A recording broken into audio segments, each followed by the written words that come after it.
बिस्मिल्लाहिर्रहमानिर्रहीम। Welcome to baby names diary.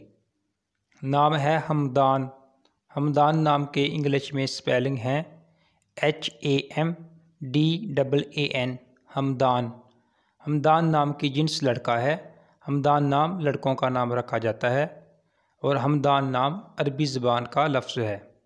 Hamdan नाम का मज़हब मुस्लिम है।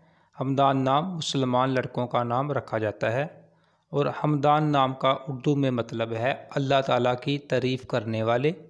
और हमदान नाम का इंग्लिश में मतलब है those who praise Allah. Hamdan नाम का लकी नंबर 6 है और लकी दिन है बुध, जुमा और हफ्ता। हमदान नाम का लकी रंग है पीला, नीला और सफ़ेद। हमदान नाम का लकी पत्थर है हीरा और लकी धाते हैं चांदी और तांबा। आप सबसे गुजारिश है कि प्लीज़ हमारे चैनल को सब्सक्राइब करें और साथ में दिए गए बेल आइकन को भी प्रेस करें ताकि हर नई आने वाली वीडियो का नोटिफिकेशन आप तक बर वक्त पहुँच सके। वीडियो को लाइक और शेयर कर दें। शुक्रिया।